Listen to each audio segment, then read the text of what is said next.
The following is brought to you by the Social Suplex Podcast Network. This is Jordan Grace, and you're listening to the Social Suplex Podcast Network. BWB, this is One Nation Radio. You better get it right. Rich Latta, James Boyd came to give them life. The Blackest Wrestling Podcast has come to kick all ass and drop it 6 feet if they kicking trash. Word, let me welcome y'all to something different. And if you dig it, man, you should let some friends listen. We be getting it in, this on the regular, dude. Ravish and flow, but this shit rude. See, James don't rap, so I had to break it down. The whole network, man, we coming for the crown. Raps in the columns, I keep them both covered. Making the beats too, so the listeners can bump it. Hit us with the rating, yeah, I'm saying it's a 5. Before you hit a talk, bob your head side to side. It's One Nation Radio, and this is the beginning. It's Rich, and I'm here with James. It's time to listen to One Nation. You got to unleash the power of the pyramid. This is Mike Sempervive from WrestlingObserver.com. Check me out on Wrestling Observer Live every day. And also check out your boys, Rich and James, on One Nation Radio. This is Kenny Omega. We're listening to One Nation Radio. Check it out, guys. These guys know what's up. Big Kenny Omega fans, and that's all that counts to me. Goodbye and good night.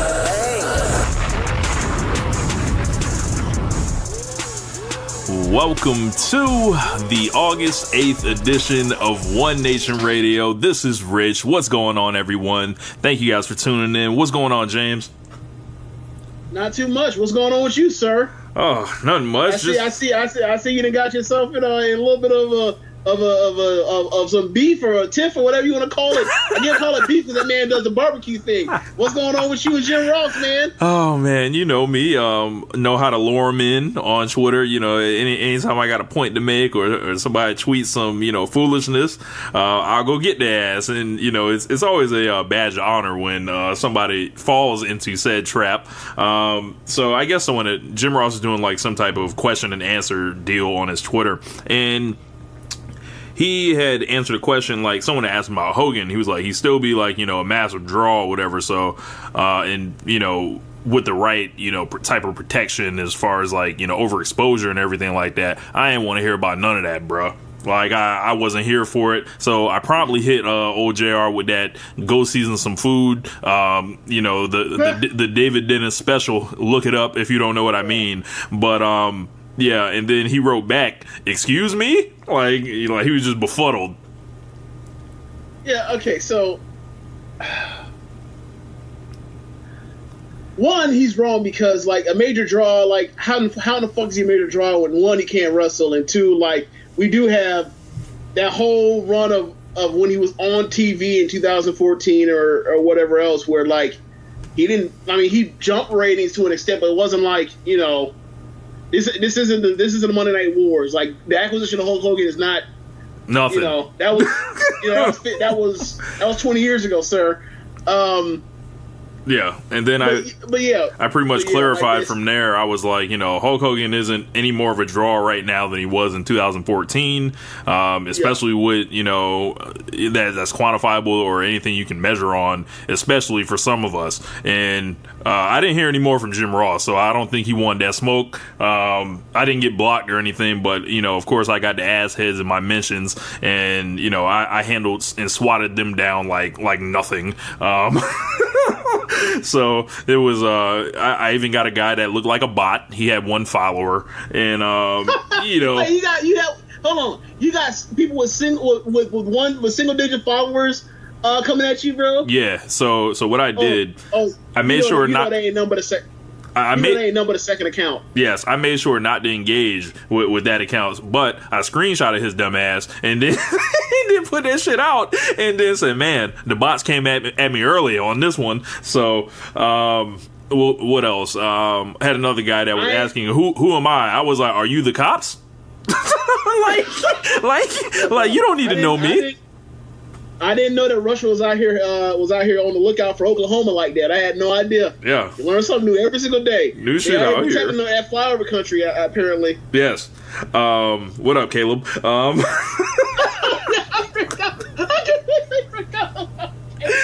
Speaking of Caleb, Impact is going to be happening tomorrow night. I've been watching their show. I watched it last week. It was a fun show. But if you guys want to check Impact out, Thursday night, we've got 4 big matches. I think 3 of them that you might find really good. They got Eddie Edwards challenging Austin Aries for the Impact World title. And if you've seen anything with Austin Aries lately, and I don't know if you caught this, I might have talked about it, James, briefly, but I feel like he's doing like a Ric Flair impression. And I don't know, it's a thing like an undersized heel champion that's like beating people with wrestling, that you kind of get that. But it was like that match with him and Moose was kind of like Ric Flair leading around Lex Luger, but like that's what I felt like it was. But Eddie Edwards is challenging him. They've got Pentagon Jr. and Matt Sydal going at each other. The Desi Hit Squad against Taja Ishimori and Petey Williams, and then Tessa Blanchard and Alicia Edwards. One thing I like about Impact that they're doing is you're going to get 4 matches that are like, either like good or, regular or good. And then, it's just promo segments like that are built around those 4 matches. So, I don't know if you're going to check that out, James, but I'm just throwing it out there. I think Impact's doing some good work right now. So the more they do, the more they'll earn on their way onto the show. So it's pretty much like the original Kiss. Not Keepin It Strong Style, but keep it simple, stupid. You got it, man. Okay. I mean, I appreciate that, like, like for all the stuff that, Vince does on the main roster, that falls by the wayside because, like, it feels like he's doing way too much. There's too much stuff he's trying to juggle, and, like, stuff falls through the cracks. Like, that's a really, simple storytelling, mechanism to try to keep things all together and keep it all in place so nothing gets left behind. So and it sets up for stuff like next week, check it out too. Because that's to be appreciated, and that's that's kind of how we are with NXT, where it's like easy to follow presentation, is not trying to do way too much, and it gives you really good wrestling. So like if that's what they that's what they're going for, then like I might have to check in more often. Also, this weekend, we had the NFL Hall of Fame, and James, your guy, Randy Moss, was inducted, and nobody's guy, Ray Lewis, was also inducted. Pastor Ray was up there. So what were your thoughts on that, seeing as how, I've sworn off the NFL, but I caught a little bit of some of those guys' speeches, but the NFL isn't really my thing anymore. Yeah. I mean, if this was, we both grew up in the time where, like, this was the Hall of Fame class for us, like, of the guys that we grew up watching, like this is the greatest Hall of Fame class that we're going to see of our generation of guys that we grew up watching or whatever. So like they have. Oh, T.O. got in too. Forgot about that. Sorry. I said T.O. got in too. How did I forget? Yeah, well, he didn't show up. He went rogue on them. But like to have the thing in the Hall of Fame class to have T.O., Randy Moss, 2 of the 5 greatest wide receivers of all time, possibly the greatest stand-up linebacker of all time is not a pass rusher, Ray Lewis. Maybe the most athletically gifted linebacker of all time, and Brian Urlacher, and then Brian Dawkins, who's one of the best safeties of his era. Like that was great. It was fun. But yeah, like it was really cool to see Randy Moss not forget like what happened to him early in his career. Or early in his life, with like everything that happened in that fight that happened in high school and everything, and talk about like kind of get to a point where like he's kind of past the part where like he always hated dealing with the media, and he wasn't the type to go back after saying what he said. Like, I said what I said, I'm not going back. You're gonna write whichever you're gonna write. I'm not gonna come back and write and try to fix it. I don't care. Like I don't care. And to me, like when I was growing up, that was my favorite athlete. I used to think like, just go back and try to fix this. Like go back and try to fix this. But because people hated his guts for being relatively harmless. Like, but whatever. Like it seems to most people that came around, which is kind of weird because it's like I'm looking around. It's like, why do people love Randy Moss so much when they hated him for so many years? Like from 2000, honestly, from like. Probably like the only year he wasn't hated was like his first few years in the league, and then like once he squirted the water bottle on that ref in that playoff game, it was a wrap. And then you get to the Patriots thing, and we're like, things are cool, but like between that little time, like probably 2002 and 2003 is like the only year where like it wasn't a huge cluster. Or 2004 was like the only year it wasn't a bunch of cluster, a huge thing where it was always some type of huge thing where like something gigantic happened. And then after that whole year 2004, like he immediately goes on and does the moon thing, and then does the straight cash on me. I might shake my dick. But, Man, I was gonna say it. Yeah. Damn, I was gonna say next time, next time I should just shake my dick. yeah, but just to move on, like it was just so funny to see like all of that country in there, and to see like it's really interesting for a state like West Virginia to have a Randy Moss, to produce a Randy Moss. Right. Like that is not a state that's full of football talent because of the size of the state and also the demographics of the state, and a lot of stuff with the education system in that state for the people that look like Randy Moss. So for them to be able to produce him and also be at that school with like there's also an NBA player at that school at that time. Like that's really rare. Like that's probably never gonna happen again, right? But for him to make it all the way through there and then like to give you all the West Virginia country after being a guy that like literally like he felt like there was a real like tension between the state of West Virginia and Randy Moss, like leading from the time he was 18 years old until the time. So he's like Gucci Mane. Yeah. What you say? So he's like Gucci Mane. It's like the state versus Roderick Davis. Yeah, sure. Why not? So like to come to that part where he gets to the point where he says, and for all for all my fellow West Virginians, tomorrow at 4:30. You country when it's not a mall, it's a town center. I'm gonna be at the town center at 4:30 on Sunday. I'm gonna be at this town center so y'all can see this yellow jacket. Y'all can see this gold jacket. So I was just like, yeah, country boy, definitely for sure. And, ain't playing with him. And then Ray Lewis did the most Ray Lewisy stuff of all time, which is just bro. Do you see his jacket after he got done? No. He sweat through his Hall of Fame jacket, Rich. Well, he wasn't at the podium, Rich. I know. This man was walking around like with a wireless mic, like he was TD Jakes. Like he's Janet Jackson or some shit. Yes. Or Beyonce or Madonna or some shit. And then, it's a miracle that it didn't rain, or else it would have been bad for Ray. He wouldn't have only sweat through the jacket; he would have leaked on the jacket, if you know what I mean. With that Beijing. This dude, Ray Lewis, with his shoe polish haircut, came up there and said that the city of Baltimore's crime went down when he started playing. Yeah. I think that's a good place to leave it, man. He's stopping crime, Rich. He's fucking Batman. Crime stoppers. Unbelievable. Well, that kind of falls in line with his previous stance, because there's nothing else to do, James. There's nothing else to do. Evil lurks, and I'm not talking about New Japan, what you may call crime. Ray touched the city, bro.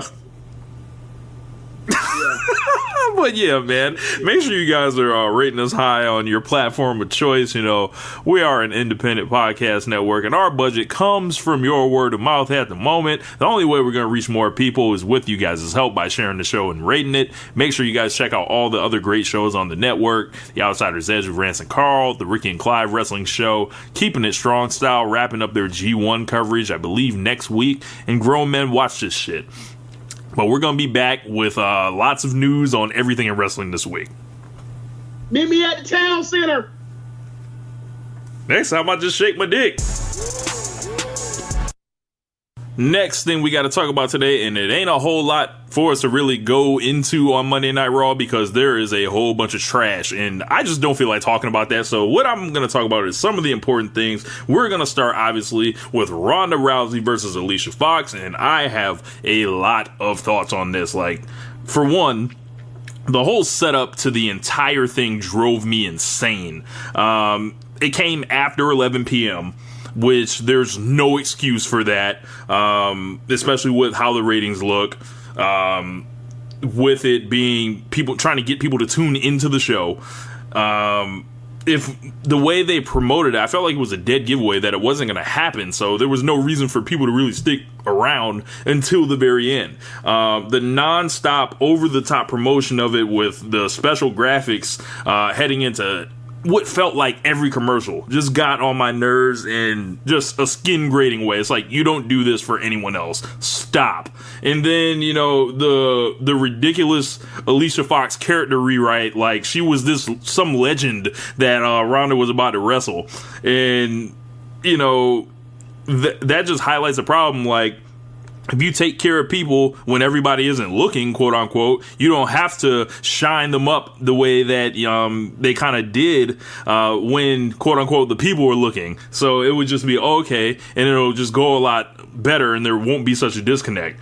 Well, I will say this, right?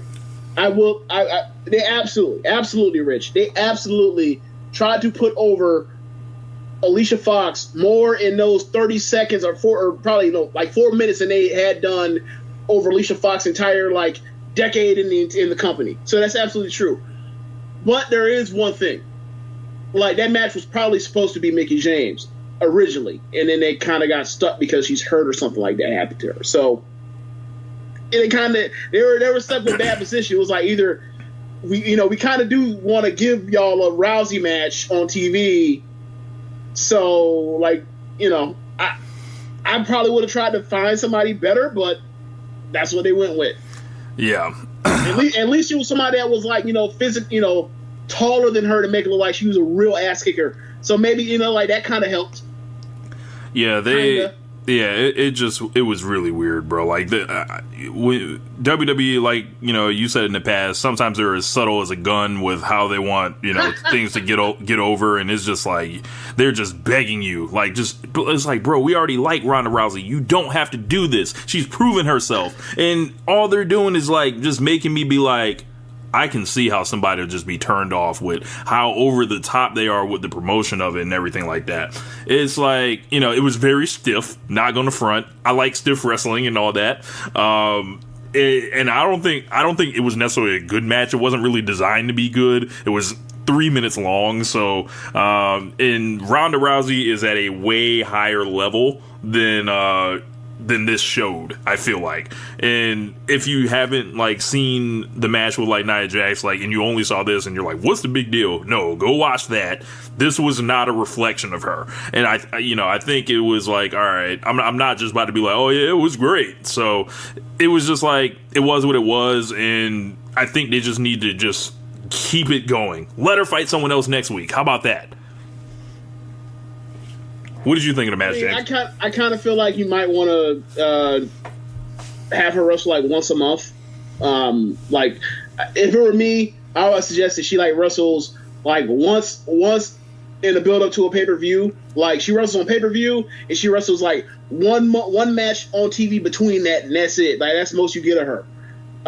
But because, you know, they got to do a lot of, you know, when she goes from month to month to whoever is next, the next bumette of the month, you want to call her, that she's going to be going up against, like, they're going to have to do a lot of, like, work to build that person up because they haven't built these women well over the past, you know, few years. So they're going to have to get, you know, try to build something between time with her on TV. So, like, they're going to have to do a lot of work outside of the ring first to try to actually keep the Rousey thing special. And, you know, that's probably for the best, because you lose a Rousey, you lose to a world champion shoot fighter. Ain't no shame in that, you being a fake fighter. You lose, you move on, and you kind of have some because you were on TV and got the time to, and then you get to move on to what it would hopefully be the quote unquote mid card section of the women's program on Raw, if they were to ever invent one.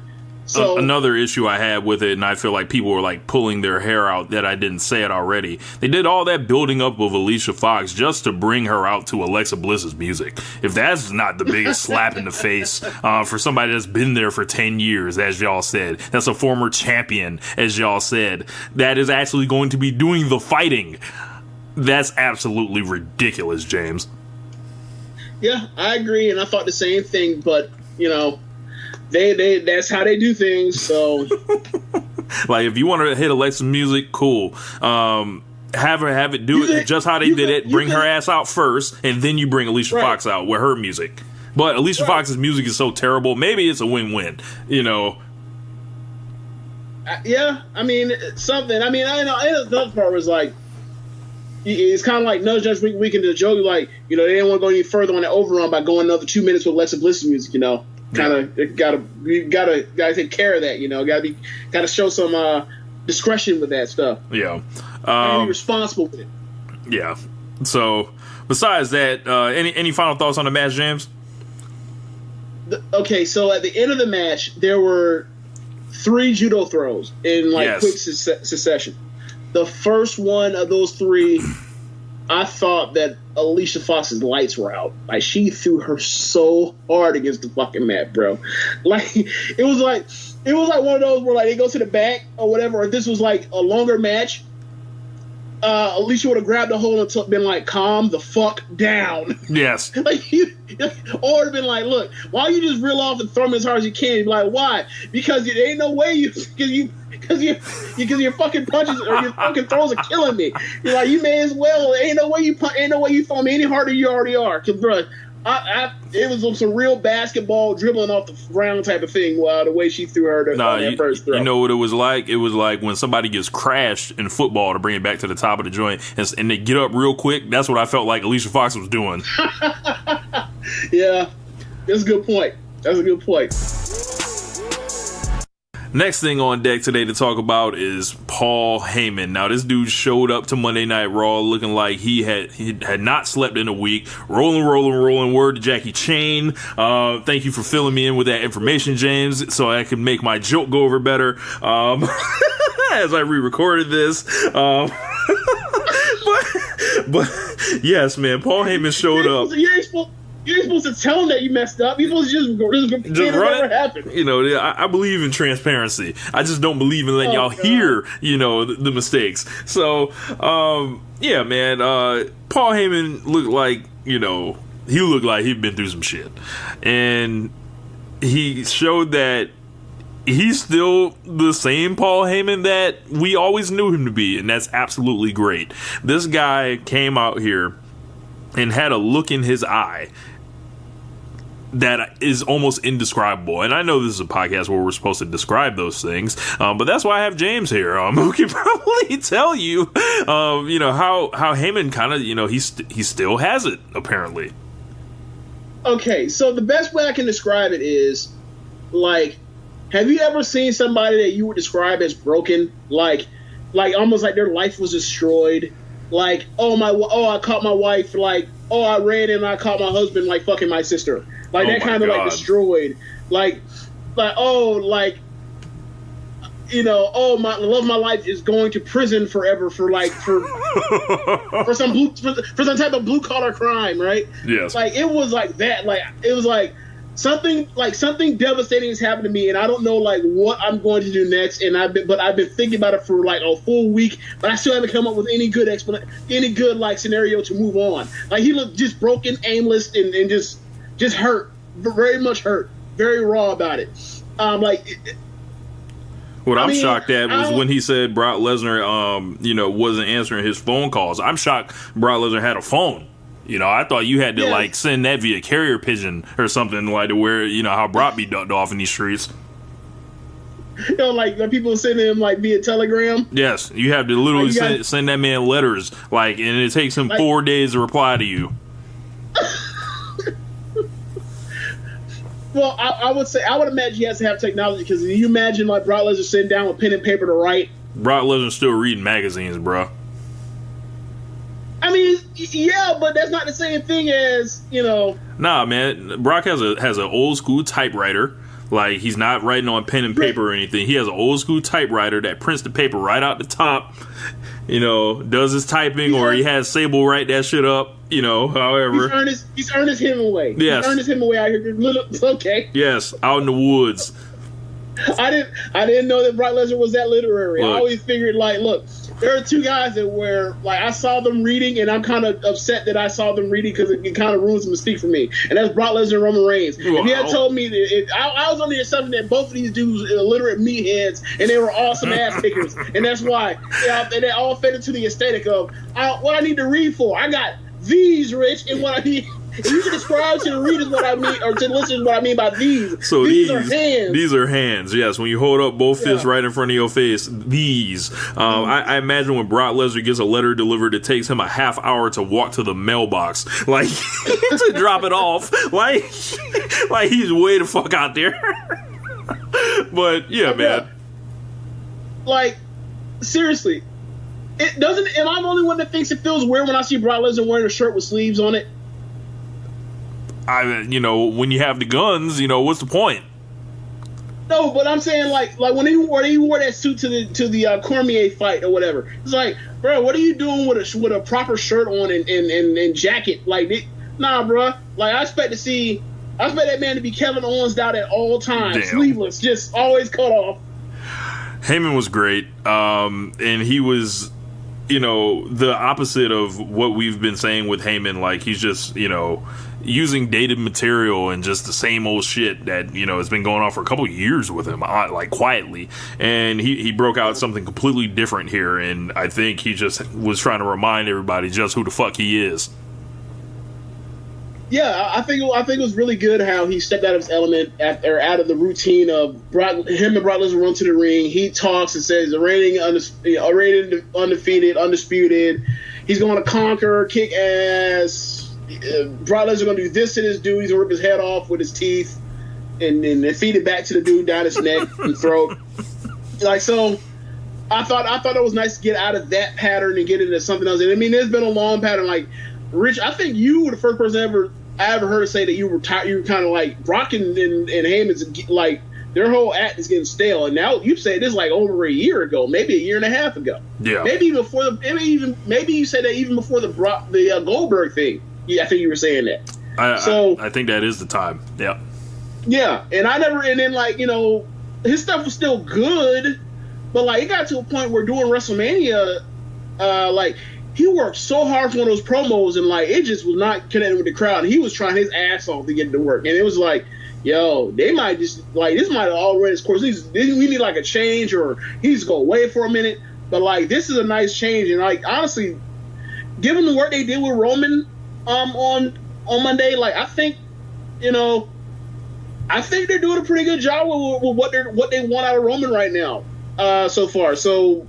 I feel like it's thumbs up right now. Do I think that means that they're going to be spared from getting booed the fuck out of the building in Brooklyn come next or 2 week Sunday next week? No, or 2 weeks from now. But like at least they're in a better direction than they've ever been with this whole thing with these two. In the words of Tony Montana, no, fuck no. Let's go away from Monday Night Raw for a minute and talk about the A show, SmackDown Live. So, James, in your 2 weeks back watching, Raw and SmackDown, what are your impressions of the two shows?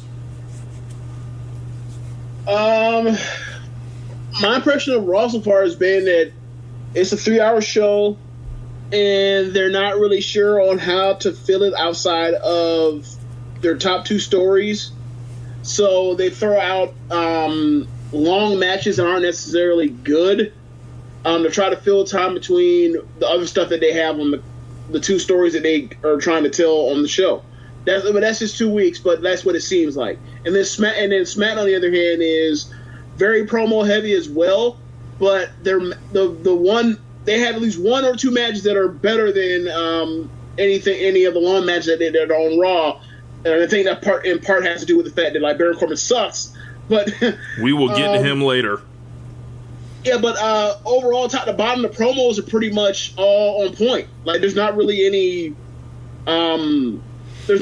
segments where it's like, oh, Mojo Rawley is in the Geek locker room, and then Bobby Roode is in the Geek locker room, and then they insult each other, and then they start brawling inside the Geek locker room. Like, there's no segments like that, really. Yeah. So we had AJ Styles cutting a great babyface promo. I do think, however, there is a huge disconnect in how the Universal title storyline is being handled in comparison to this one. This is just like some random thing they pulled out of thin air rather than in trying to manufacture something personal rather than actually, taking it there. And maybe that's a function of them, quote unquote, trying to crown Roman Reigns again. But it seems like the creative energy from these two feuds couldn't be more different. Would you agree with that, James?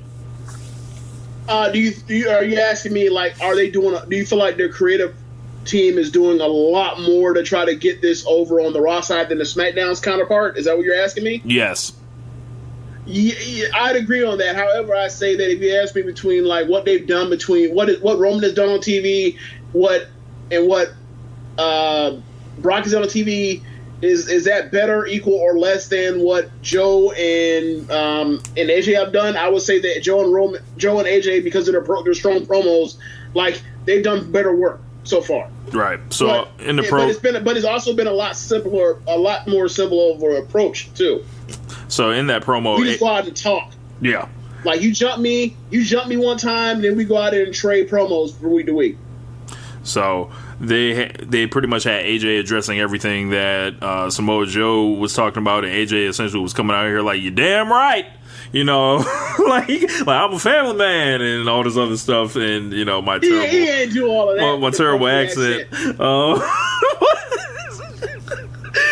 Yeah, they had him talking about, you know, his kids, and you know they played everything last week, and he pretty much told Joe that you ain't gonna be able to walk out of SummerSlam, bro, because you ain't gonna be able to walk at all. And that was one of the one of the toughest babyface lines that I can remember in recent memory. That just went over like in a real good way. Kind of remind me of that, you know, that Bret Hart. I'm gonna beat you, brother. I just hope that you can live with it. Like. What do you think about AJ's promo? I really enjoyed it. Like I enjoyed it so much that I thought like they've done, and it always. I guess it's like a thing in my mind where I always think about like what have they done with the guy that they're trying to make the top guy or is the top guy, and they're trying to like get him over constantly, where they work so hard, and sometimes like they don't even try the simple stuff. Like we remember they did the Roman commercial with like the actor that played his little girl, and it was like a father some type of fatherhood commercial, whatever else from years ago, when he was out there wearing like True Religion jeans and shit. So like I thought about that, and I thought about this promo that AJ cut, and how sincere he came off, and how like, you know, how he actually is a reflection of like what the fans are watching at home, like parents, what they deal with, of like, you have a family, you do everything you can for this family, including like, and even if it's like a job that like you miss birthdays, you miss all this other stuff, like to be able to provide for your family, like you still do it because that's what the responsibility is of being a parent in that moment, or being a husband in that moment. And I thought to myself, like, Roman by all accounts is a loyal family man himself. Why in the world haven't they thought of this before for a feud? They did do one thing with Roman's family one time. Yeah, but that was just like, that was such hot shot type of shit. Like that was almost like that picture of the daughter, like he's gonna, like Bray Wyatt was gonna kidnap his daughter. Like that was some real hocus pocus hot shot shit. Yes. That was some real, like, what you gonna do? You gonna do a home invasion? Come on now. Oh man. But yeah, man, AJ and Joe, I think you know, the promos have got me a little bit more excited than where I was at. I've just got PTSD, as I said, from the Styles and Nakamura feud, and I'm just like, I'm proceeding with caution with everything that has to do with AJ right now, and giving him a chance to impress me rather than, you know, expecting so much greatness. But I'm just like in a weird state with AJ right now. So, but you know, Becky and Charlotte also had, you know, a little bit more forwarding of their storyline. They had a little awkward conversation in the back, and, you know, pretty much saying, hey, I didn't know, you know, such and such, and, you know, whatever. Becky has to deal with the fact that Charlotte's in the match with her. Yeah, it's pretty much everything. I thought this was them addressing everyone that freaked out on the internet last week with Becky basically having to share that shine, and, you know, and her birthday with Charlotte once again. Yeah, like I also love the fact they were like, look, you know, we're always gonna be friends, but, you know, when it comes down to it, we're this is a profession. We're trying to see who's the best. But look, we're still gonna be friends. Don't get it crazy. We're not gonna let this ruin our friendship. We're not like Sasha and Bailey. I was like, yeah, look, buried. Yes, buried. You're done. Put them in a coffin. Yeah. Yeah, we had that deal, and Hold on. Also, like in the match, like the tag match, where she gets the hot tag, or Becky gets the hot tag, she gets worn out. Charlotte does a blind tag, and then like literally does all the winning by herself while Becky's still recovering, like while inside the ring watching it like firsthand. And she's like, it's almost like she's sitting there like in awe. It's almost like just like you will never be as good as Charlotte, and you just got to deal with it almost. And then like at the end, later on, they kind of like reach the conclusion of like, yeah, man, like we're gonna like we might still be friends, but like we're gonna have to go at it in like 14 days, or sorry, like 10 to 11 days or whatever else. So like time to put the game face on. So I really like what they did with them. It's like Chot said, you got to run it. Oh my god! What up, Chot? So yeah. Oh, one thing I didn't have written on our show sheet: Randy Orton. What do you think of these Randy Orton promos? Because I'm just listening to him, and I'm like, this just couldn't be like further from like reality. I know I wrote a column last week about Randy Orton saying he pretty much has no like ride or die fan base, but I don't think it's a point where people don't respect Randy Orton, especially while they're cheering him while these promos happen.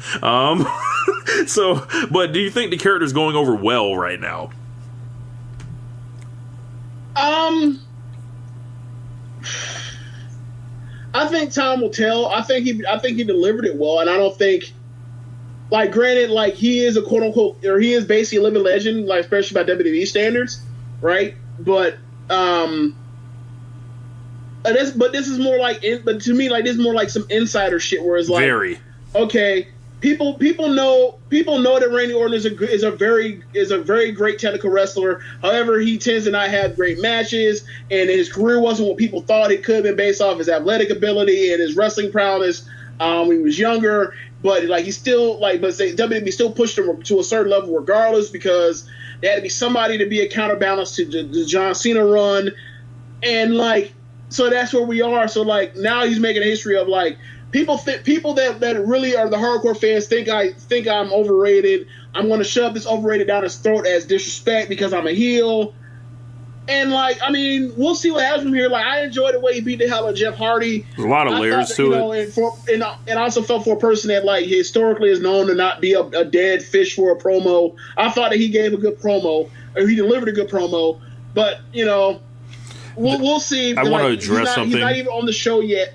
He's not even on the show yet on SmackDown, so we'll see what happens. But I don't know what happens. Like, I don't really want to see a Jeff Hardy versus Randy Orton feud. Neither do I. Like Jeff looks broken. Like Jeff look like his knees like have dust in them. Like he looks done. Yes, and if I there was some chatter on the internet that saying that was like Randy Orton's first good promo of his career. That's a fucking lie.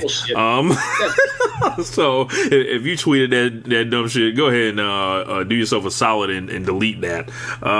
But yeah, like that 2000. Like hold on, like that 2000, like the end of the Authority run with him before he got X'd out or whatever else. Like when he was losing his mind over Seth Rollins, like showing him up or whatever else. Like he was excellent on promos. Like you thought like he was going to murder Seth Rollins with bare hands. Like nah, so I ain't Look, the championship ascension promo when he was just looking at everybody around the ring. He was like, I've embarrassed this man Shawn Michaels dozens of times. Bret Hart, if I was back in Attitude Era, it wouldn't have been no screw job. I just whooped your ass like on just going at it. So if you say Orton can't talk, I can't really talk with you, bro.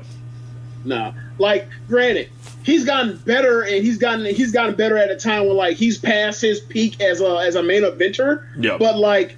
You can't lie and be like, oh yeah, he never cut into good promos. Like that's almost like when people talk about the Undertaker shit, but he never cut good promos. Bullshit. There are a few. There aren't as many as you like. Same for Bret Hart. There aren't as many as you like for somebody for to be considered that's been considered a legendary type of figure. But nah, they're there. You just got to look harder or whatever else. I would say right now at this point, like I would say he's an average promo given what I've seen in his entire career. I would say he's an average promo. I've seen him do bad promos. I've seen him do good promos. I've seen him do great promos. I've seen him do okay promos. And all equal out to average. Right. Yeah, man. Another thing that we got to talk about this week, R-Fucking-Truth. Now, I didn't anticipate about talking about R-Truth. He's been back for a couple weeks on SmackDown, on and off. Oh, man, this is really tough. Well, it's not. I like R-Truth. James does not. Nope. So, and then when I saw R-Truth this week, this didn't make me dislike R-Truth. This just made me sad. This just made me like, hold on. I don't, like, does this guy not know what the fuck he just said? Or, and I talked about this with James, you know, as I, you know, have made it clear with you guys, like, I'm a musician. I write my own music and all that. And I have been led to believe that R-Truth may do the same. I don't think that WWE was feeding him lines for, you know, his rap entrance and anything like that, but there was a line where he came out here and said, "Can't nobody shuck and jive like me," and I bowed my head with eternal shame. I listened to this guy in this arena full of white people just happy, dancing along, saying that lyrics, and they're probably just thinking to themselves, "Yeah, man, truth. Can't nobody shuck and jive like him, bro." Explain this. How do you run that? Like, how do you rap that line? Okay, so I got back into wrestling around the time that R-Truth. When was Capital Punishment? 2011. Was that like right before SummerSlam? Yes. Right before Money in the Bank? Yes. Okay. So I slowly got into dipping a toe after WrestleMania 27. Started dipping a toe into the WrestleMania thing after hearing the Rock thing, or hearing the Rock was going to come back for WrestleMania 28, and I heard like there's a dude named R-Truth and he's fighting for the title. He's kind of pretty much the bum of the month for John Cena. Wasn't feeling the John Cena stuff at the time. It was like, oh, this fake 8 Mile motherfucker is the champion, and okay, cool. Like I know you hear about, oh yeah, that dude actually sucks. That dude's not a good technical wrestler, but he's just like, he's a really good talker, but he's only when he wants to be. Sometimes he's just a corny bad promo. It's like, oh, okay, so this dude just is like, he's just a body guy. Okay, whatever. That's my first assumptions on John Cena. I was obviously wrong. Like some stuff is true. He's never gonna be a technically great wrestler. Like you've seen enough of his matches to know that. You know he'll fuck off on promos. Plenty of times, no matter how many times he's cut a great promo, he'll still go back out there and just give you that goofy shit. So.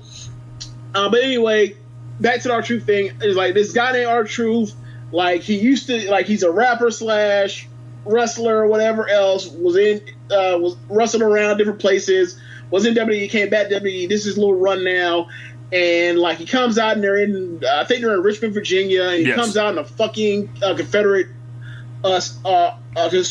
soldier suit, and I was just like, yep, I'm done. Like, I don't need to see anything else. I don't know who told him to put on that suit. I don't know if he's Jesse, he himself put on that suit, but I'm done right there. I don't need to know anything else about R-Truth. And then, given that he tagged with Miz and they did the whole conspiracy angle and Austin Truth, and then he continued having a run, but the whole time it's like, look, man, I think Miz is a good talker or whatever else. He can't wrestle for shit, but he's a good talker right now, but like, I don't really care what happens with the whole R-Truth thing because I'm off that. I don't give a fuck what happens. Like that shit was just, that's trash. Like I just can't deal with that. That's lowest common denominator foolishness. And along the lines, like they had him do. He's crazy black man. He's conspiracy black man. He's like the childlike innocence thing, which is like. I hate when they do that with minorities on TV in any way, shape, or form. They've done that with him for years now. Ever since he screwed up what city he was in, he now is like a guy that always comes to the building and is always under some misunderstanding that this is the wrong event or this is the wrong thing or whatever else, or a different match stipulation. Yep. So his whole career now for the last like 3-4 years has been that he's a fuck up and a dummy, and it's like, okay, like he's getting checks. whatever, he can provide for his family, but like that's gotta be that can't be where it's at, right? Yeah. So I imagine this is my that. first time seeing this is my first time seeing R-Truth in a minute, and like he shows up and he does the acute version of there's always misunderstanding thing. He's like, look, I want a title shot, Nakamura. So then Todd Dillinger asks him, so why? What are you gonna do to get a title shot? The same thing everybody else does to get a title shot around here. Beat Carmella. I popped. That was hilarious. Yes, that was hilarious. Right? That was great. Yeah. So then they bring their asses out there. He brings his ass out there and does this rapidy rap thing that he does or whatever else, which I can't get, whatever. And he says he shucks and jives. And no one shucks and jives like him. And I thought, God damn it. I can't. I can't say what I really want to say on a live mic, but I just it rhymes with moon. Just disappointed, very disappointed. Not surprised, but very disappointed. Just cool. So, oh man, yeah. But that's your home. That's your dude that you always gave the benefit of doubt to. I knew back 7 years ago not to get that man no benefit of doubt. I'm good. This is so disappointing for me because I always rolled for R-Truth. Always wanted him to get a shot, and then I just hear that, and it's like I know no one told him to say that. Like I feel like I know, like they know goddamn better than to say that. Would they, James? Well, not even. Would they know better? Maybe, maybe not. I've never put none past WWE and their writing staff and Vince McMahon and Kevin Dunn and Triple H and Hayes of what to say or whatever else. R-Truth. Quiet as kept. Like we've had the New Day running around here on these pancakes for like a while now. But anyway, yeah. I just could not. R-Truth with him. R-Truth is a 40s. I don't think. Oh God. I don't think they would think about that, but R-Truth said it, and they probably don't even read R-Truth's raps because it's so it's pretty much been a routine for so many years. They're like, oh, okay, you're gonna change a couple things to match with like what town we're in, and then we'll go from there. Okay, cool, fine. And then he comes out there and says shucks and jives, and it got through the editor. R-Truth is 46 years old. You a grown ass man, bro. You should know that. Isn't he a granddad? Yes, R-Truth is a granddad, I believe. So we shouldn't and I don't want to put it in a position like we're trying to educate this dude on what the fuck he said. But hey, man, we didn't appreciate that. Automatic wrestling. What's up? Automatic wrestling, as always. Yep. More racist shit here on One Nation Radio we gotta deal with. Great. So, briefly, I'm just gonna mention this. Apparently, someone thought it was a good idea for them to have The Miz bust Daniel Bryan over the head with a fucking vase. Yeah. But it was a gimmick vase, but at the same time, it's like, oh yeah, the guy has concussions, and we're just gonna bust him upside the head with a blunt object. Okay. Heat. Yeah, I turned the show off midway through. I don't know why. I think I was working on Beast or something. But apparently a great tag team match happened. James, you watched that match.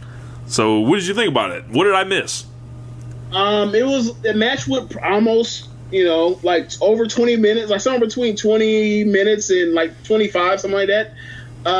It was like, it made you feel like this was 2017 tag team division wrestling again. It has been too much of that since WrestleMania, but it felt good to see it on the main roster again. It's obviously this wasn't any mustache mountain undisputed era type thing right now. No, they're not at that level, at least not yet. But you were back in the stage of Usos versus New Day, Seth and Dean versus The Bar. You were back to that feeling, and it was great. I hadn't seen that was the best match I've seen on the main rosters in the 2 weeks I've been back, and it by a wide margin. That match reminded me a lot of the Shield versus the New Day from Survivor Series last year, where they worked really hard, but they had so much stuff jam packed into this match as far as like reversals and moves, intricate things and timing and where people are going and who's the legal man and that kind of intricate detail that were like they're going so fast, it's so hard to keep up with everything. That like you kind of have to slow down because you kind of forget something for a split second, so it wasn't as crisp as it could have possibly been. But it was a legitimately great wrestling match with a lot of thought put into the twists and turns and how to make the crowd react and want the New Day to really win this match. And I mean, honestly, they could have won with either one of them. Given that match, whoever won that match is going to be over. Would have been more over from having won it to go into SummerSlam, but they went with the New Day, and now that we're kind of past it. I'm kind of glad that they went with the New Day. I thought they were going to go with the Bar, and they were going to go with having them just go into these great matches with the New Day and the Usos, but it would have been weird at SummerSlam to have had a heel versus heel tag match. That sounds like pre-show's written all over that. Yeah. So while you watch a good match, I watched some bad matches this week. So this week in bad matches in WWE, we had Roman Reigns against Baron Corbin, where Baron Corbin repeatedly slapped on this arm and neck crank no less than 3 times, coming out of commercials and just at random points. I don't know who thought it was a great idea to give Baron Corbin 20 minutes on national television, back-to-back weeks, I might add, and just pretty much dominate Finn Balor and then go 50-50 with Roman Reigns. I don't know. Jeremy brought up a great point. If it was me, why would they have, Roman Reigns struggling with Baron Corbin? I don't know, man. Baron Corbin is trash. You know what it reminded me of? Do you remember in September last year when they were heading towards doing Cena versus Roman Reigns of all things as the semi-main event for No Mercy? Yeah. And they had Jason Jordan go out there with Cena one week and then Roman the very next week, and he had great matches with both of them. So this is like the reverse. Yeah, it's like, okay, so we're trying to establish this new guy by having to go against these 2 top guys and making him look great in the ring because that's his strength. Meanwhile, it's like, okay, we have the very first Universal Champion, and we have our top guy, and we're going to have him go in the ring, and we're going to have Baron Corbin go in the ring with them and be completely unimpressive, do all this holding, show that he has literally nothing. And then he has nothing going for him, and nobody's going to get over because their matches are bad, and Roman doesn't get over, and Finn doesn't get over. It's just really bad. Like, it was really, really bad. Corbin, think about where we were with him going into SummerSlam a year ago. He's the Money in the Bank guy, and then he blows it like the week of or 2 weeks out, and then Cena destroys him at SummerSlam. Yeah, dude, you're not next. You are not on deck. You are a bottom of the mid card guy or whatever else. And then because you figure, all right, well, he's athletic. If he tries hard, he'll get better. And there's still room for him to get better because, it's only been 1 year. But, I haven't seen no improvement over this year from what he was before. Yeah. If it's not a triple threat match, if AJ Styles isn't in it, if Dolph Ziggler isn't in it, this dude's struggling on all fronts right now. I think the best thing that he has going for him is the character right now and the, ability that they hand him the microphone and say, hey, get yourself over because it's not going to be the wrestling. Another dude. Okay. Well, think about the match he had with Nakamura last year where we were just like, dude, what is he doing? He's just holding him. Yep. All he's doing is holding him. You're not getting a good match right now. Nobody's going to get over because you're going to make the guy that's supposed to be the person that wins looks like he's going 50-50 with his guy that's literally holding him. And then on your end, you're looking completely unprepped, so nobody's going to think you're actually a threat. And it's been over a year since it happened, and he's still doing this. Well, somebody looks like they're just getting it started now is Mojo Rawley. So a guy that I've, thought might have something, right? it's clearly not in the ring. So what they had was him and Bobby Roode go at it, and Bobby Roode has been wholly unimpressive on the main roster from SummerSlam last year. This man, literally, as Chad, we were on his show, the last relevant night of his professional wrestling career was NXT TakeOver Brooklyn last year. After that, the man might as well have dropped into the ether. Mojo Rawley sat with a reverse bear hug on the ground for, it seemed like, 3/4 of the match. It was one of the worst matches I've seen all year. And this was like a level underneath the Corbin Reigns match, which I thought would be really hard to get through. Don't they fucking know the G1 is going on? Don't they know I could be watching and spending my time doing so much better shit? What was this supposed to do? And then they fucking beat him. And then and it's like, Bobby Roode looks like a plate of piss. And, that man's going nowhere as a character. What are they doing? Why are they insulting us with this shit? I don't know, man. All I know is, we just had this conversation about Corbin, how he has nothing in the ring. Mojo has he has some career. He has some charisma when he talks. And when he was doing what kind of in retrospect kind of makes you kind of didn't like him even less, is what started that wave of those SmackDown handheld camera promos. Right. He cut one good one in his garage, and all of a sudden they adopted it for 2 months. That was the new wave, just walking around the halls in the back through catering and shit. Look, fuck the multi-million-dollar production company that you have. We just gonna use these here cell phones. Yeah, why? Because a prelim guy is out here cutting fiery promos, right? So you get past that and he's a really good trash talker. He's a good trash talker that shows lots of promise on the mic. He has even less than Corbin in the ring, even less, which is not here for it. That ain't it, bro. It's WWE, and they've done a lot. They've done a lot more with a lot less from guys with promos that don't have a match in the ring. So maybe they can figure something out with him. But I think they started him so low down the totem pole that it's gonna be real hard for him to reach say even I'm not saying he could be the Miz, because one, he has a better body than the Miz, and he probably could get to the point where he could be that kind of promo, whatever else, but he can't get that act like Miz has going for him, because he looks like an athlete and a tough guy, right, in a way that Miz doesn't, which kind of makes it's a rub for Miz and makes it work. He's like, bro, you ain't tough, but you got this belt. Oh, I hate your guts. At least, so you can't get that kind of heat on Corbin, or not Corbin, but Rawley like that. But I think they started him so far down the totem pole that I don't know if he can climb himself over the top. I don't think his mic skills will ever be able to overcompensate for where he is in the ring right now. He's gonna have to improve in the ring to get to where he wants to go. Right.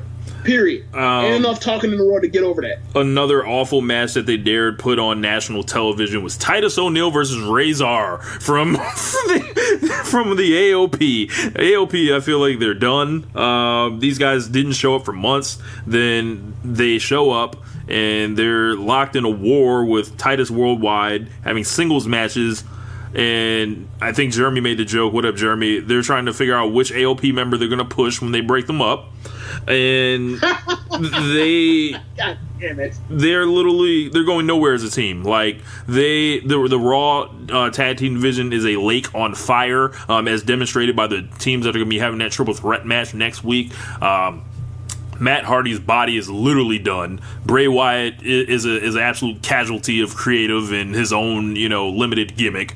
The B team, they changed their theme music, which everyone was into and caused outrage. And the Revival, bruh, fuck the Revival.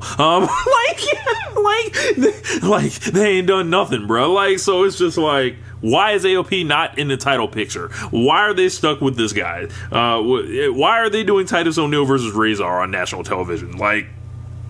This is the WWE style that everyone rails against. Those 3 matches right there. This is it. When we say, hey, we hate watching these chinlock matches, these boring matches, these lumbering, slow dudes. This is it. Like Michael Jackson. Okay. This is it. So So I'm going to do something that like I don't think I've ever done on this show. Right? Now, you correct me if I ever have. Right?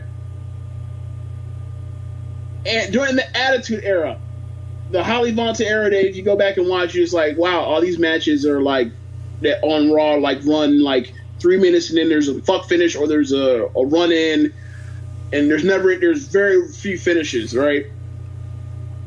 At least when Russo said no one gives a fuck about wrestling while they're watching a wrestling show, at least when he knew that matchups were going to be bad or no one was going to give a flying fuck about these matchups or whatever else, at least he got in there and kept it short so we can move the fuck on.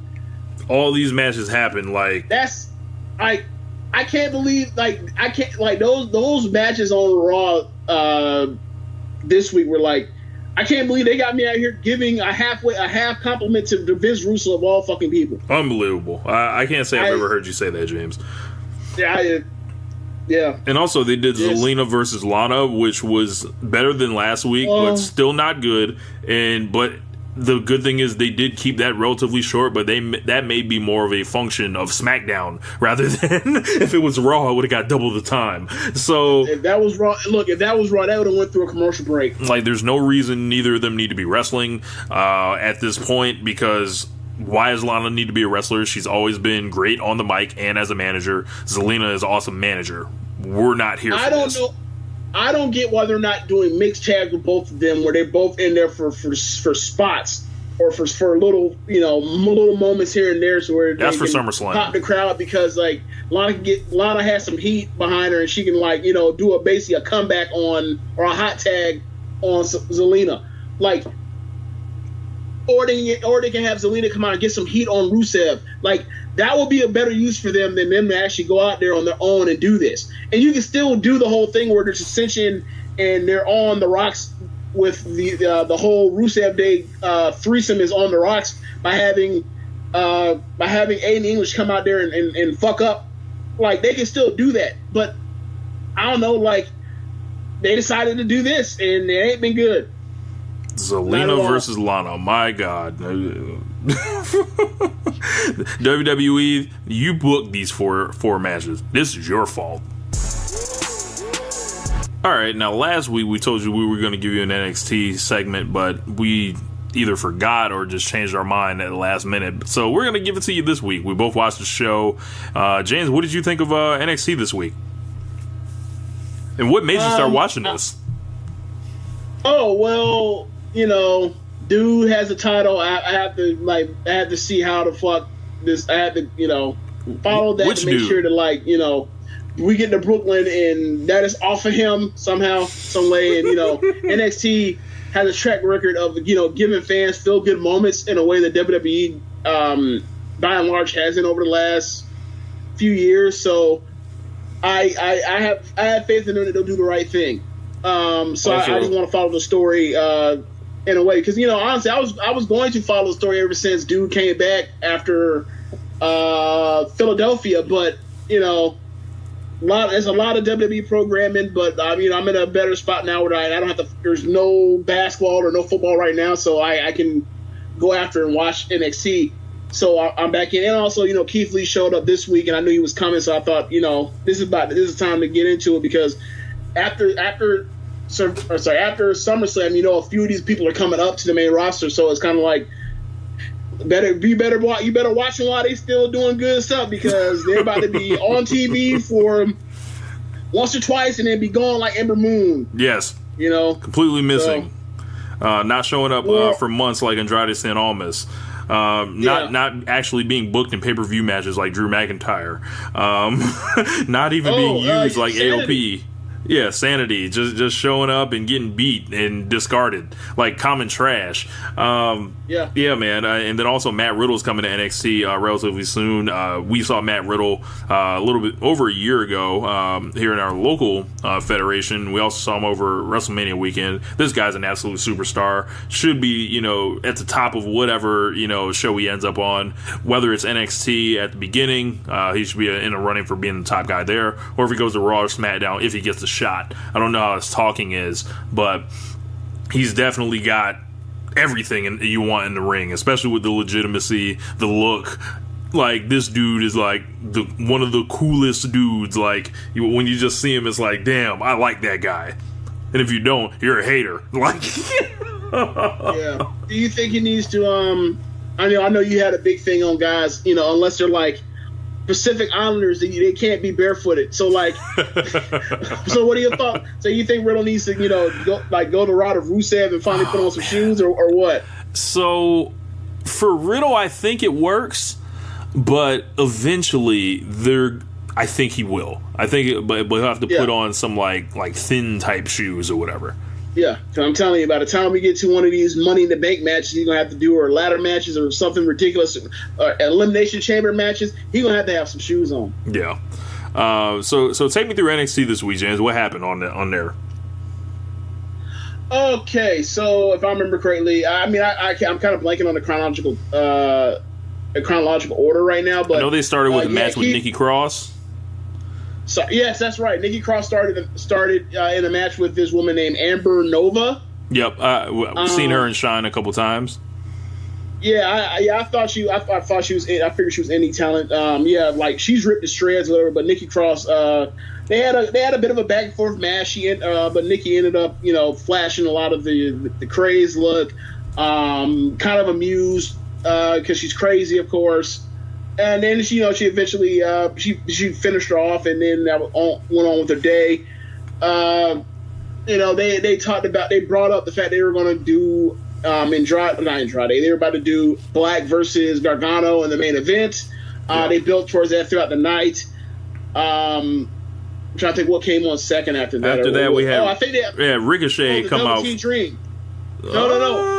Was that next? What was next, or was it the coming to the Dreams world with EC3 and Dream? I think it was the EC3 deal. Yeah. So that shit was hilarious. Yes, it was. It was so Memphis. It was so low budget Memphis.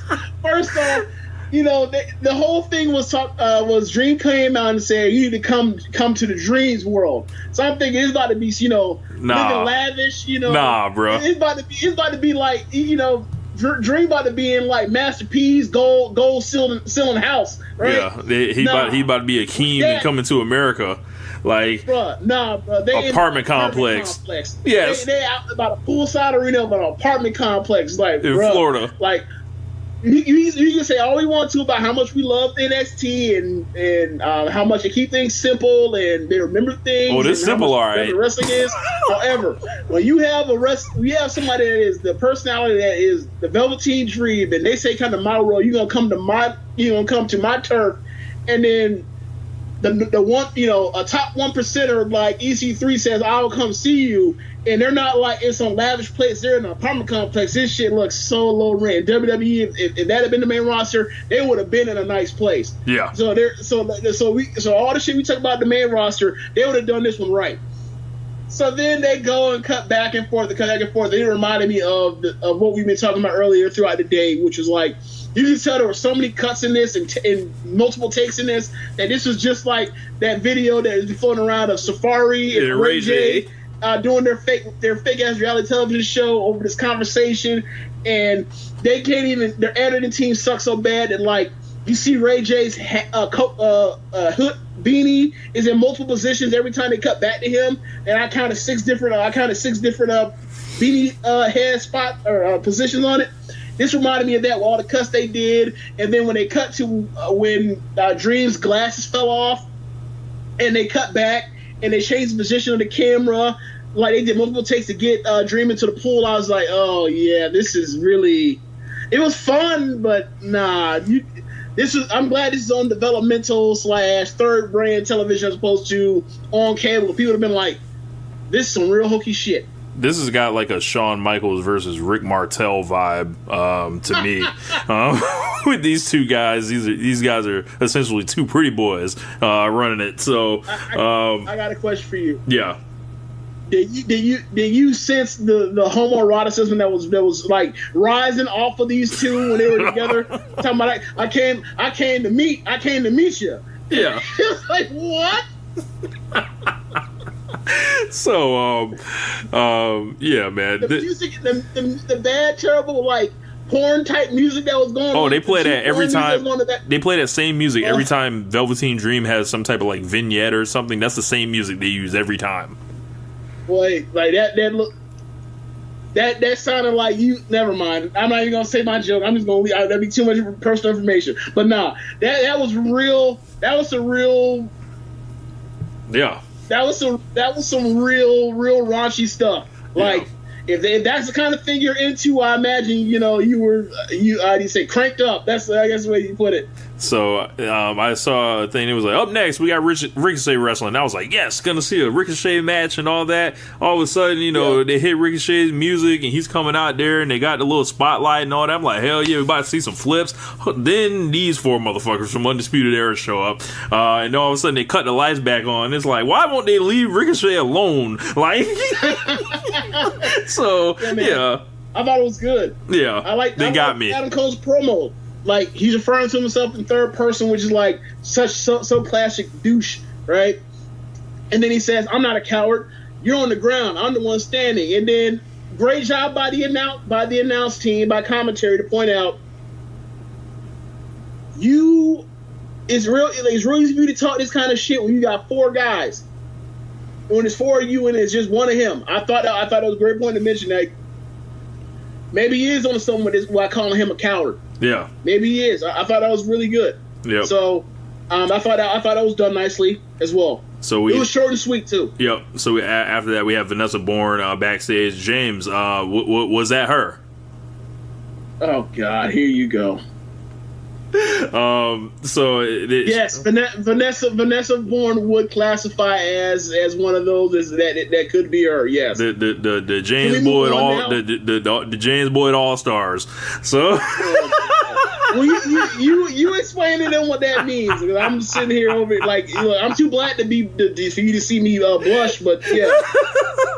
So the James Boyd All Stars is a thing I just kind of like just named it out of thin air. But anytime you see like a kind of like a woman with like long kind of curly nappy hair, and kind of whether it's either light skin, maybe like dark skin, fair skin, anything like that. That I usually would say, "Hey, Jane, is that her? Is that the one, bruh?" And it ain't about the light skin as much as it's just the hair. Like you could put that kind of hair on a mop and I'd like it. But yeah, Go ahead. So yeah, James Boyd All Star Vanessa Bourne. So she was, and she's calling herself the Vision. That's great. I love that. After that, we had Cassidy Sono. Well, go ahead. Well, she don't have the vision for wrestling, not yet, anyway. It's rough. We had Cassidy Sono versus this dude Adrian Jadude, or Jadude. I don't know how you say his name, but this guy has been on the Largo Loop and all that. And this guy Adrian, we heckle the fuck out of this guy every time we see him. Why? Because he's a fucking he's a karate man, right? Why the fuck is he doing wrestling moves? Why y'all giving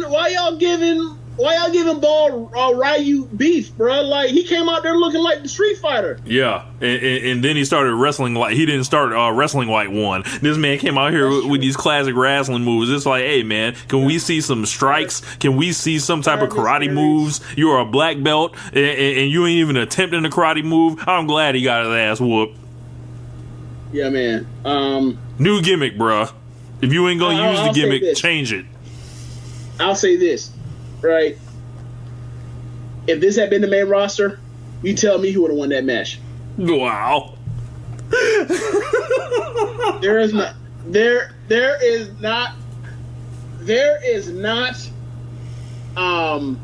a chance on God's green earth that if that was Vince McMahon's book, that he looks at that Drew dude and then looks at Cass Ono and says, you know what, Ono's going over in a pretty, in a very short match. Ain't no way. Yeah. And The Rock means no way. Also, if I was booking this company, the next match was Keith Lee versus Marcel Barthel. I would have not had Keith Lee selling out here. For this dude like this. There's another guy, Marcel Barthel, that is on a Largo Loop that's starting to get on TV now. decent wrestler. Nothing wrong with him or anything, but nah, bro. Keith Lee's supposed to be a superstar. We're not about to be going back and forth out here. We're about to have Keith Lee looking impressive.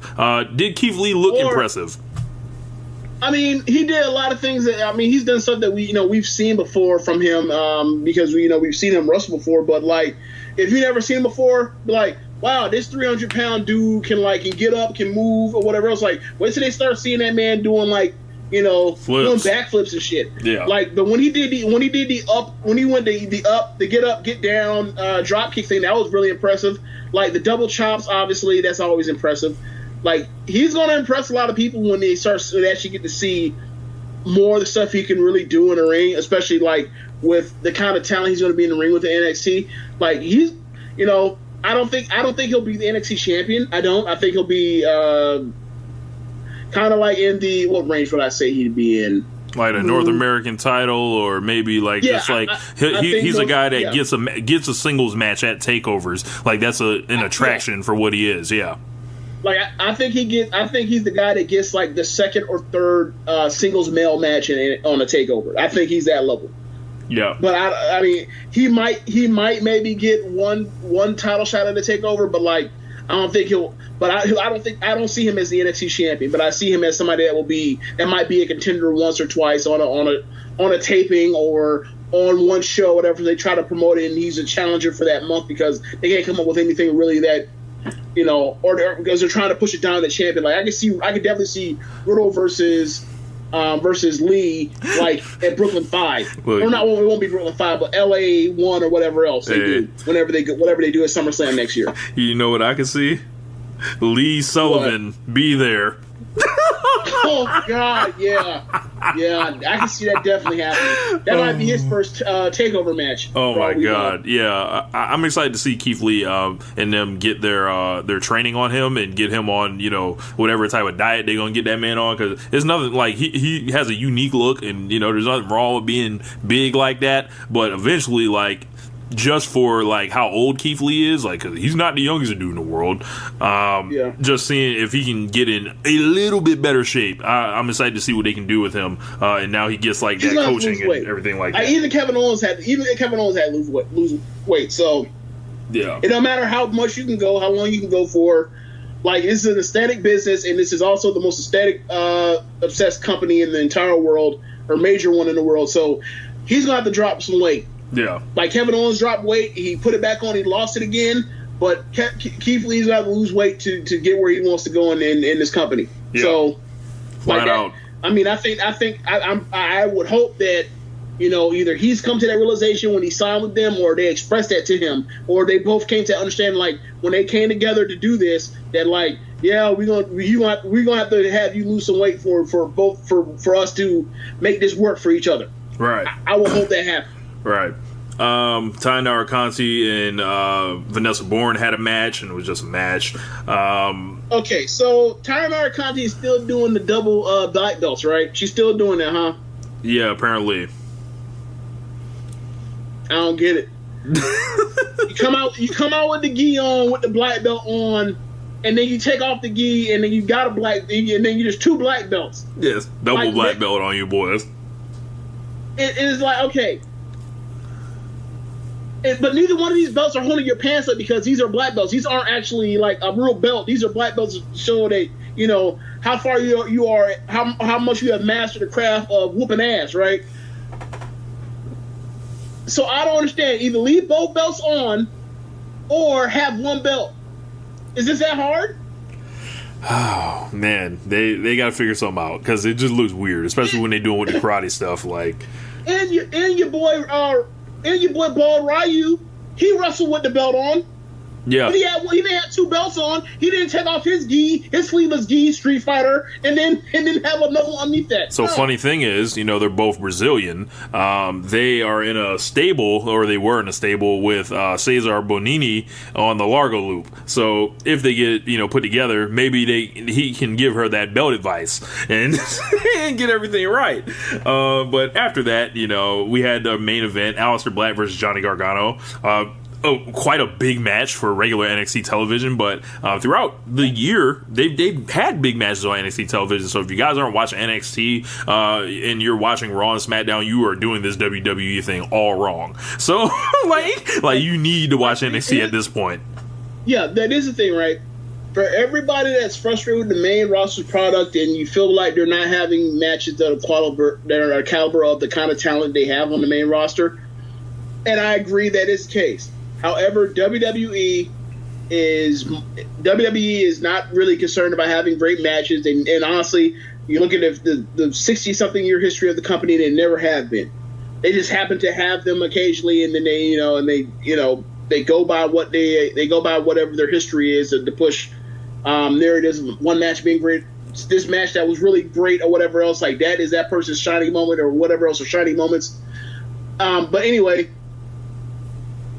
If you are unenthused by the main roster product, I suggest that you check out NXT, because the stuff they do on that show, generally speaking, they give you big matches, because they only have one pay-per-view every 3 or 4 months, so they give you big matches. Their matches are they're big time matches, unless they're doing something like tonight where they're trying to set up an angle for Brooklyn. Like, they're generally their main event matches or their big matches. They're kick ass. Like last week, for example, they did Shayna Baszler versus Candice LeRae. That match was great. I won't say great. I would say very, very damn good. And you can expect to get 1 or 2 of those from any NXT you watch episode, especially in the last this year in particular. Yeah, like a month ago they had a 5-star match on TV. So yeah, so this is if you feel like it's too much wrestling with the 5 hours you have to dedicate to the main roster shows or whatever else. If you are frustrated, take a break, try out NXT. It's a shorter trip, whatever else, or just add NXT over as basically your dessert for having to sit through all of that broccoli and celery and carrots and peas and turnips, yeah, and rutabagas and yeah. So Aleister Black and Johnny Gargano, that being said, they went to a no contest where Ciampa got involved at the end, and basically it was the angle. It was laid out to be a triple threat match, but recently the news has come out that Aleister Black has suffered an injury. I believe he has some type of groin injury that's going to sideline him, and they are going to run Johnny Gargano versus Tommaso Ciampa for the NXT Championship. James, is that official, or is that just? I would think that. I would assume that, but yeah, that's the next logical step. Yeah, absolutely. I saw someone float an idea out, throw Riddle in as the third man and have Riddle win the belt or whatever. It is a shock night 1, run it, and that shit would make that man be a superstar immediately. Or you can do I feel like Hell in a Cell. Anybody is that too much to ask, or have they already just exhausted all the no rules matches? Because you would think they can't just go out there and have a regular singles match, right? They could. Oh yeah, they could. It would still be awesome. It's just you can't. It's kind of weird to be it's kind of like you're doing the feud in reverse where you go okay. Unsanctioned match, first match. What was the second match? What stipulations on that match? Another. Was it false kind of anywhere or some shit like that? Okay, the first one was unsanctioned. The second one was just no holds barred, I think. No holds barred, and then this week, regular rules. You're doing the absolute reverse, but.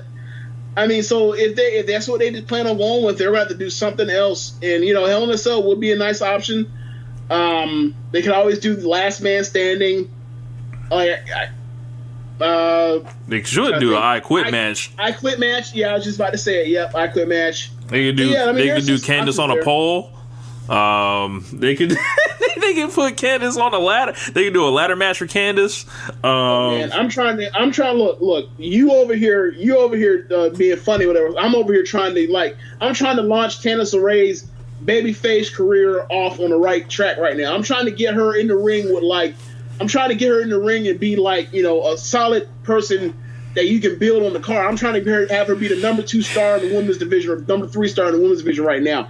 I'm trying to get this built back up to where it once was with the horsewomen right now. And you out here trying to be funny and say, yo, you need to be a side act Johnny wrestling from right now. Nah, we need to get this Candice wrestling off the ground, goddammit. Candice is awesome. Like, if you saw that match last week and if you saw her in the Mae Young Classic, you know that she can go. Or if you ever saw her do her intergender stuff with, like, Joey Ryan and the tag team match she was doing, mixed matches, like, you know that she can wrestle. So that needs to be something that they need to push her. They need to push her to the forefront of NXT. Like, after whoever is on Brooklyn that is, like, graduates to the main roster, she needs to be the next people like next in line to help step up. Yeah, I feel like it's gonna she's gonna eventually get her a chance whenever Bianca becomes a champion. Like, that's gonna be the person that Candice is probably gonna have to go through.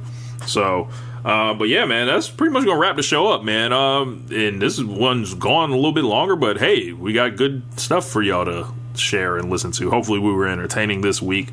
Make sure you guys check out everything else on the Social Suplex Podcast Network. As I mentioned, you guys know about all the shows, but we definitely need your ratings and everything like that. James, you got anything else before we get up out of here this week? Nah, I ain't got nothing, man. Yeah, man. So, but I will. Oh yeah, sorry. I will check out some of these G1 matches that have been building up on my queue that I need to just get through or whatever, because we were actually going to talk about it, but it was a time crunch where I didn't have an hour before NXT to talk about Sonata versus Sonato Naito or Omega. I'm sorry, Omega Naito or Ishii Omega. I had a chance to do any of that, or Ibushi Naito, none of that. So I need to catch up, definitely. Yeah. What else did I have? Damn, I totally forgot what I had. Are you going to talk about the lineup for the rest of the week or no? I think I did that. Oh, Mae Young Classic. That's it. So we're going to try to get, we'll have a Mae Young Classic preview show out. They did do if you want to see all the competitors, they did it on their YouTube, introducing everybody that's in the tournament. So we're going to try to do a preview probably this weekend and try to holler at Sierra to see if she wants to jump on and give us a rundown on some of the competitors that we don't know. Besides that, that's going to wrap up the show. Thank you guys for listening. We are out. Peace. Later. Thank you for listening to One Nation Radio. We'll see you next time.